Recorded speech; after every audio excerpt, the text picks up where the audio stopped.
Hey, everybody. We're back for another Dynamite review, Rampage Ramp Up. My name's Carly. You can find me on Twitter at CarlyB88. We're here with Connor. I am not lying when we say we have special guests. For some reason, they keep canceling on us, but I am more than happy to be here with Connor, my buddy in action. You can find him on Twitter at AEW Fanguy 18. 18. I got it right. We're here with the All Elite Zone podcast. That's on Twitter at All Elite Zone 1. I got that one right this time. Last night's Dynamite took place in Las Vegas. It was the 3-year anniversary of AEW and the running up to Double or Nothing, which will take place this Sunday. I'm super excited. I think everybody's really, really excited for Double or Nothing. Lots of big matches coming up. Let's see. We will start. We'll come in. Dynamite started hot. It started hot. I was so psyched for the Wardlow Shawn Spears cage match. We knew it was going to be reffed by MJF, who came out in his Burberry. Could you even? I couldn't even. I couldn't with his Burberry referee shirt. And I mean, similar to Shawn Michaels. He wore the exact same thing one time. Listen. I can't with how this whole story has been executed to perfection. The cage match did not disappoint. Wardlow came out handcuffed, got in the cage with Shawn Spears. It went exactly as I thought it would. They left him handcuffed. There was some nice little tag team moments between Shawn Spears and MJF with the still handcuffed Wardlow.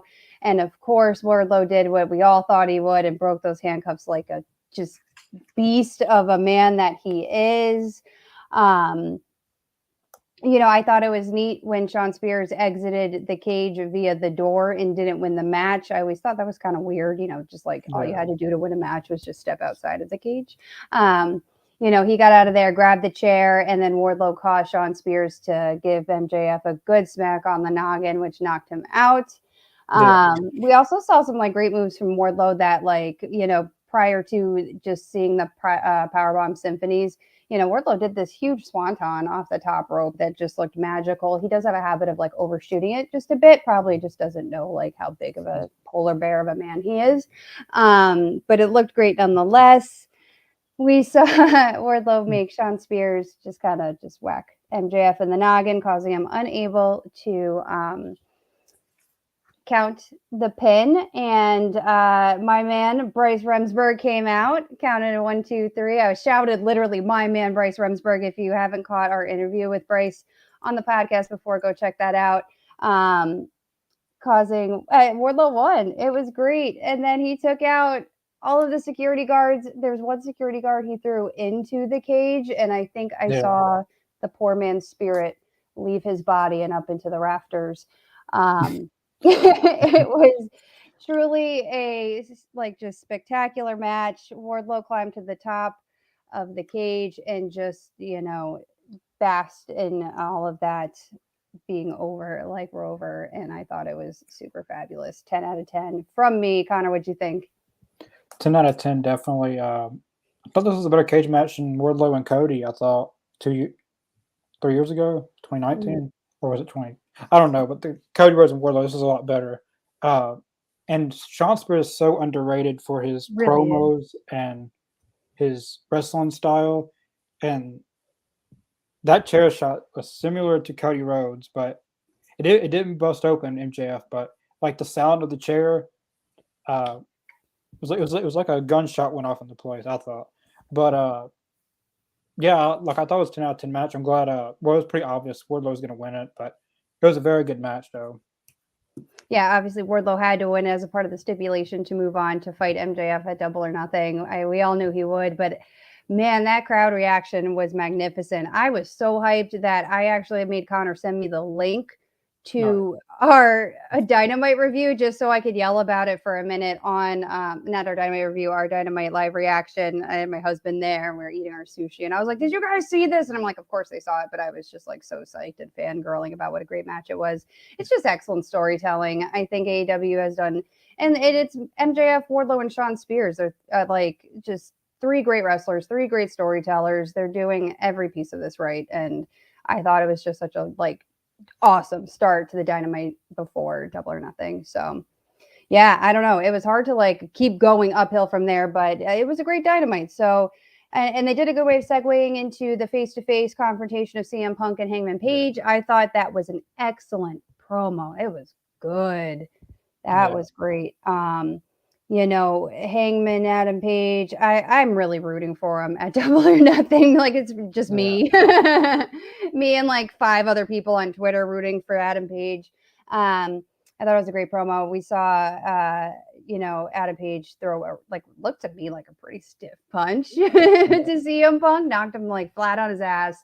There was a good back and forth. I thought it was interesting that Hangman was in white, CM Punk was wearing black. It was a good back and forth. I was rooting for Adam Page at one point, and then I was like, oh shit, CM Punk's making some good points. Is everybody kind of responsible for making AEW? The only person I don't know. the only responsible person for making AEW is Tony Khan. Yeah. If it wasn't for his money, there would be no CM Punk there. None of this would have happened. Everybody seems to have a hand in it when you talk to anybody in AEW, I guess.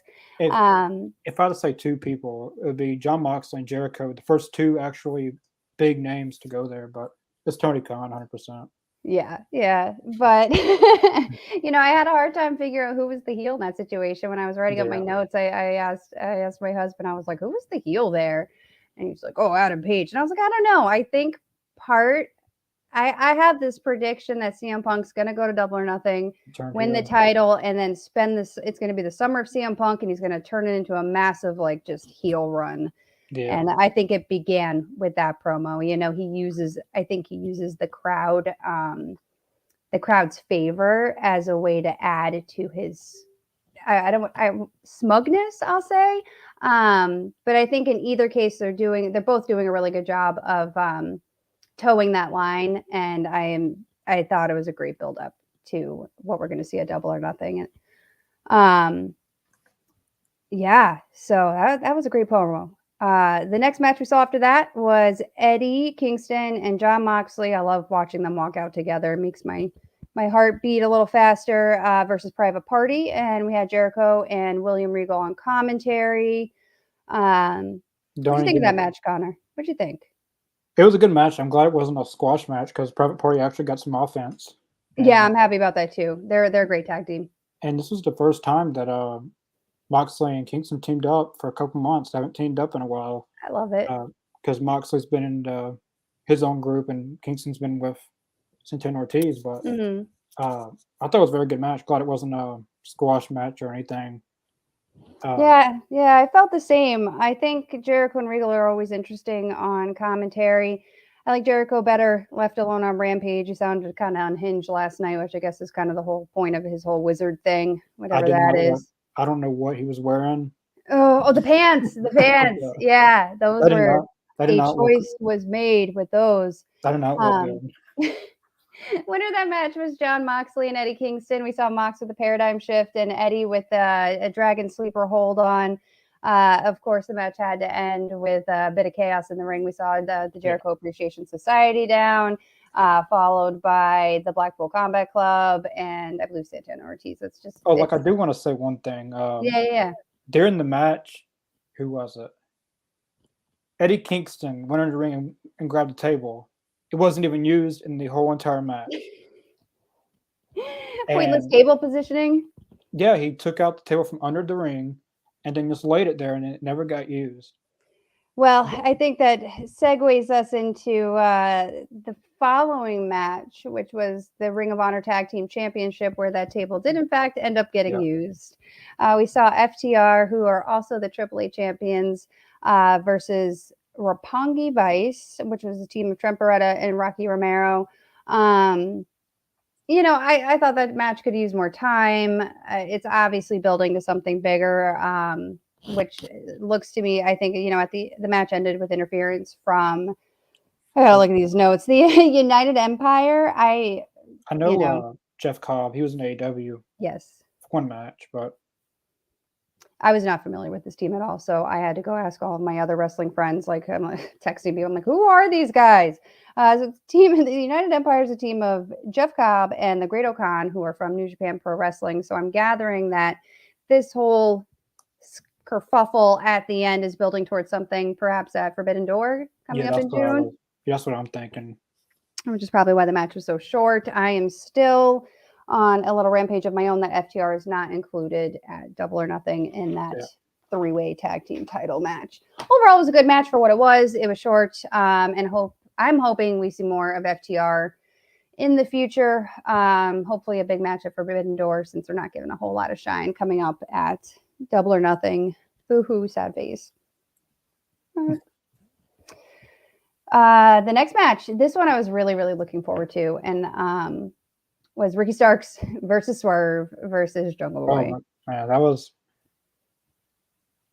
It's hard to pick between Shawn Spears and Wardlow in this match. Like, this match was an amazing match. I ranked this match as my number 2 match. It was very, very close. It was so close. I had been looking forward to this match all week. I think anybody who watches the show knows my very high regard for Ricky Starks. I love Ricky Starks. I think he's going to be the next Rock. I think he's full of charisma, and he's got whatever that it factor is.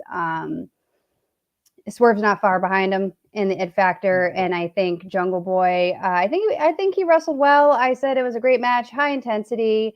I think Swerve and Ricky Starks were really highlighted the most in this match in their abilities. It was just all quick reactions. It looked great. Jungle Boy looked good, but a lot of his usual moves in his skill set, I think, kind of, I don't want to say failed, but were intercepted. And that was highlighted in this match a lot. And I think that's a part of this whole build to leading into Double or Nothing. I think it's going to be a part of the tag titles dropping eventually at Double or Nothing. And it's building into this whole Angry Dad Vibes Christian and where that whole thing falls apart. That is a part of my predictions that I mentioned at our Double or Nothing prediction show on Monday. The winner was Swerve. I don't think I was surprised. I knew it was either going to be Swerve or Ricky Starks. Swerve came in with Swerve Stomp off the top rope to Ricky Starks. Followed by Keith Lee, Luchasaurus, Hobbs. They all came to the ring. That's a match I want to see. I hope I want to see that at some point. Like, give us that match too. I feel like since they did a triple threat with these three, well, tomorrow Rampage is live, so maybe have that match. Yeah, I don't see it on the card, but I don't think it would hurt to throw it in there. There's not a whole lot on the Rampage card, so I think it would be a great addition. Keith Lee also flew over that top rope, just like a magnificently. Yeah. There was also this great little clip I saw on Twitter of Ricky Starks reacting to a fan who said he missed on one of his jumps, and it was I just it wasn't polite by any means, but I'm still just so shocked at how quick he just had this retort in his back pocket. Who comes up? I would just stutter at somebody, and he he's something. Ricky Starks is something. He's got some factor in there. But that was an excellent match. I gave it a 9 out of 10. Yeah, it's a 9 out of 10 as well. Jungle Boy did not have his usual run in this match. I feel like I feel like the match was mainly about Shane. Well, of course, Jungle Boy was in the match, but I feel like the main focus was Ricky Starks and Shane swerved. But now since Shane swerved wins, normally during a pay-per-view week, if the other person wins, they don't want the pay-per-view. So I prefer it be Hobbs and Ricky Starks, but I don't know. Anything can happen. Maybe they'll actually win Keith Lee and Swerve. But it should be an overall very great tag match at the pay-per-view. Yeah, I think it's going to be excellent either way. I don't typically include promos, but I did include the promos from the champions. After that, we heard from Thunder Rosa. I thought it was decent. I thought it was a good promo from Thunder Rosa. I thought she sounded good. I thought she had a really great crowd reaction. I liked that she came out with none of her makeup on. Yes, that was different. Yeah, I thought it was good. It was just the content of her promo that didn't that fell flat for me. Because I think Serena Deeb came out with that really hard-hitting promo about the things that she went through in WWE and like the sacrifices that she made. And then Thunder Rosa came out and said, well, maybe you should just blame yourself. And that fell flat, I think, for me. I feel like But maybe a face-to-face promo, like with Hangman. CM Punk, yeah. I thought that might have been more effective, but I think when Thunder Rosa came out and just said like, oh, maybe you should blame yourself for getting breast implants and, you know, your cosmetic changes, it didn't sit entirely right. But I thought her like she excelled where Deeb didn't. Like, it was her delivery, her charisma, all of that came off really well. So it's interesting to see like where Thunder Rosa excelled where Deeb didn't, and vice versa. Yeah. The content wasn't quite there where the delivery was. But all in all, I thought it was a good promo, and I was glad that they brought her out to do it. Weird how they started her music before she wasn't done. Yeah. Like it was the Oscars. I was sitting there like, what the hell? Like, I know you were short for time, but you're going to cut off like the world champion, the women's world champion. Never promo. You couldn't cut some time anywhere else. Yeah. That's really where you chose to do it. I thought it was really strange and almost kind of disrespectful to Thunder Rosa, but I don't run the show and I don't do anything in production. And the last production I was in was Into the Woods in high school when I was 14. So that's where my critique of production ends. So after that, it went to our co-main event. And I think this was might have the most controversial win of the night. It was the Owen Hart Foundation semifinal, Britt Baker, DMD versus Toni Storm. And what'd you think of that one, Connor? I'll let you start. I thought it was a very, very good match. Toni Storm was a very great wrestler. Of course, when she went to the main roster, it kind of ruined her reputation a little bit. With if you guys know what I'm talking about, you know what I'm talking about. But she's a very good wrestler from NXT.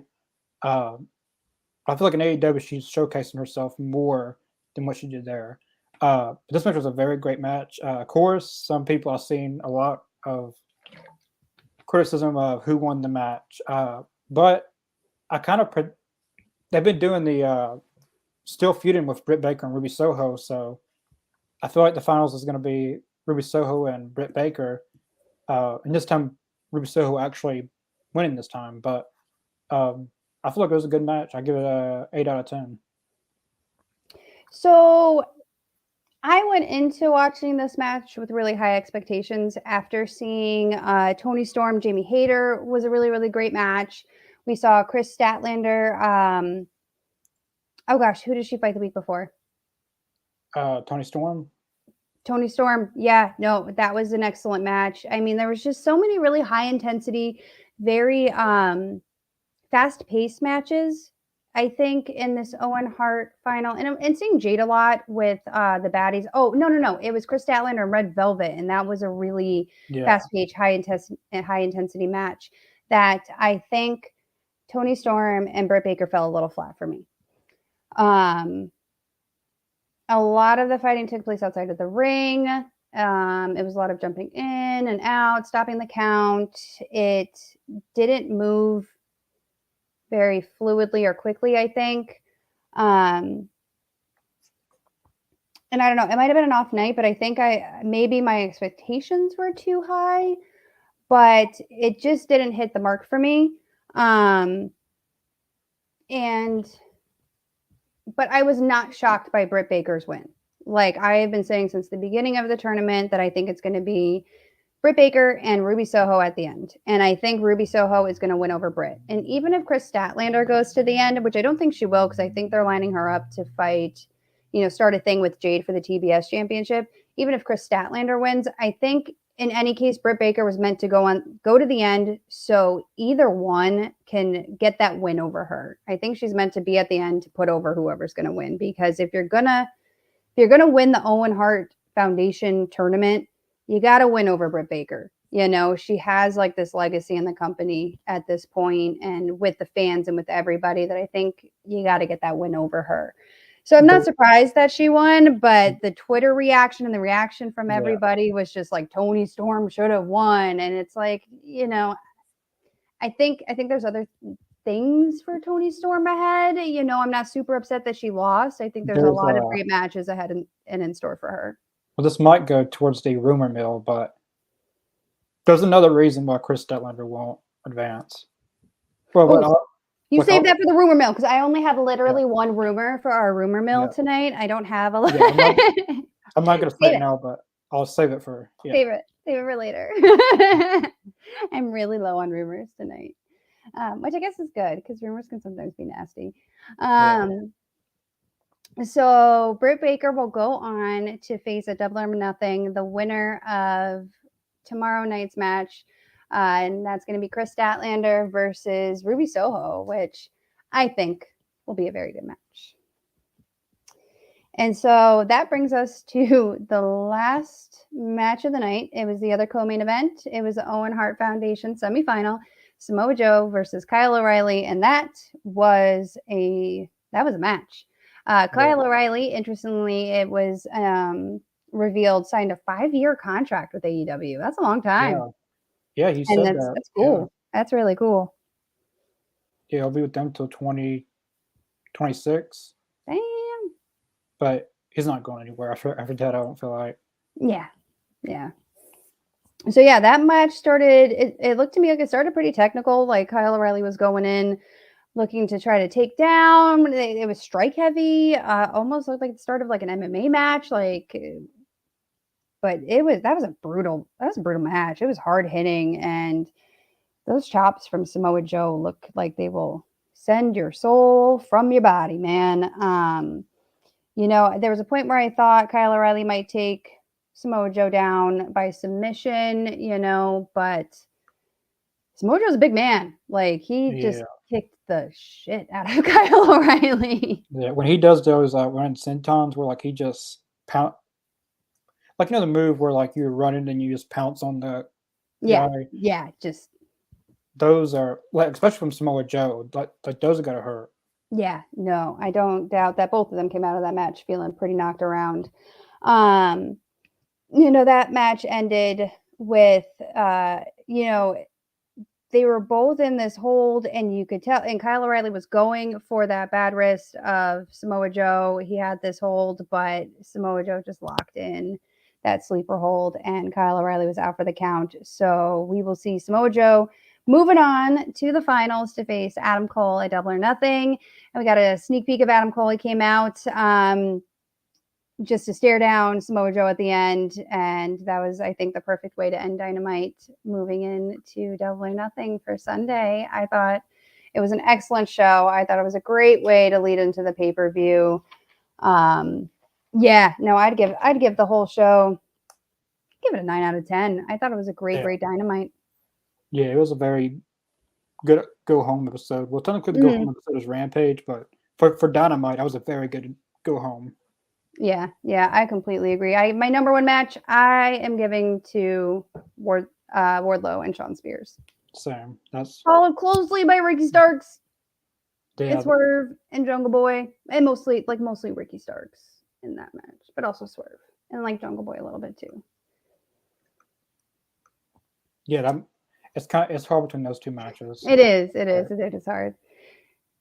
And I do like to end our review portion by saying that while we do like to review Dynamite, we are not professional wrestlers, and all of our reviews are in good fun. Yeah. We understand that the wrestlers at AEW put their bodies on the line for our entertainment, and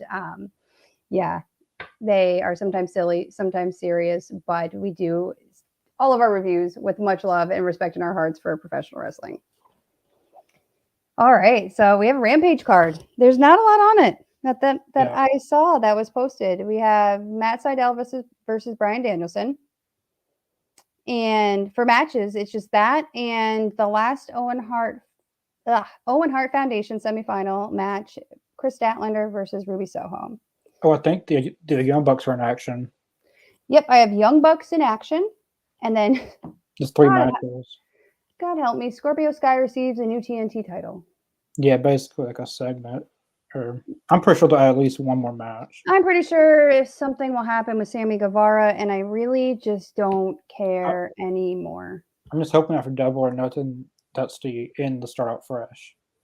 Because normally after pay-per-views, they start out fresh with some rivalry. They need to. They need to do something with this TNT title that does not involve Sammy Guevara, Ty Conti, and maybe not even Scorpio Sky, because I'm just like over it. I just give it to somebody else. Give it to Takeshita. Let him have it for a little while. Let him have it while he's here for a year. He's great. Somebody. Malachi Black. I think Pat. Scorpio Sky could do good with the title. It's just he needs to go on to someone else, face against some other people. Anyone. I mean, if I was booking it, I would have probably had Scorpio Sky go up against Ethan Page because like they had that where Scorpio Sky wanted to be a fighting champion, then he just ends up betraying Frankie Kazarian. He's fighting Sammy Guevara. That's all he's doing. He fought Like- Frankie Kazarian once, and then just Sammy over and over. And I'm just like entirely over it. Like I would have loved to see Ethan Page and Scorpio and Ethan Page become the new champion. That would have been a whole lot better than Sammy. Ethan Page is great. He's like the only Yeah. entertaining part of any of this whole story with Yeah. Scorpio Sky. And I'm sorry, and I just I love Scorpio. I mean, like I love Sammy Guevara and Tay Conti, but this is just not working. It's time to end this. No, I don't like what Sammy and Ty Conti are doing, and I think Scorpio Sky is kind of boring. And I don't like Dan Lambert's voice. Oh, yeah. Ethan Page is like the only exciting part of it. He's great. I think he's hilarious. I love when he starts screaming. He's the only entertaining screamer that I've heard. But there's literally so much roster and so much good talent. Like, just anybody. I'm just, ugh. In any case, I'm just trying to talk to stall because I literally have one rumor for our rumor mill, our rumor roundup. And these aren't like verified anything. It's this one I just got from our group chat earlier. And all I have is that there's a possibility of Kyle O'Reilly and Darby Allin at Double or Nothing, which I think would be great because just thinking about Double or Nothing with no Darby Allin or Sting is like, that's wild. Well, Sting actually won't be at Double or Nothing. He last time he was on there, he got injured, like legit injured. No. And he was scheduled for a meet and greet, and said he's not allowed to. I didn't even know this. Like, what did he injure? What happened? I don't know. It was something with the Young Bucks. Like during that. Oh, thing, that whole scuffle at the end. I don't know what move it was, but somewhere in that brawl, he legit got hurt, and he's not able to travel. Oh gosh. Well, our thoughts and. But when he comes back, there's payback for the Young Bucks. Go out to Sting and to Anthony Bowens, who had major knee surgery. Sting and Darby versus Young Bucks would be good. Yeah. No. Sting shouldn't wrestle. He needs to like relax somewhere with his feet up in a recliner. Ugh, makes me nervous. He deserves lots of relaxed time. Yeah. What was your rumor? What rumor did you have that we postponed to the end? It involves both of the women's and men's Owen Hart tournament. Previously, AEW released a new Owen Hart T-shirt. Like they had one, the King of Hearts. Now they have the tournament one, and it has Owen Hart in it. And in the background, there's a title. So I'm thinking that, and Tony Khan even said there's going to be more titles in AEW. So I'm predicting that the winners of the men's and women's Owen Hart tournament will both receive a new championship, an Owen Hart themed championship. So this is a prediction that there will be some sort of championship? Tony Khan said there was new titles going to be announced at Double or Nothing.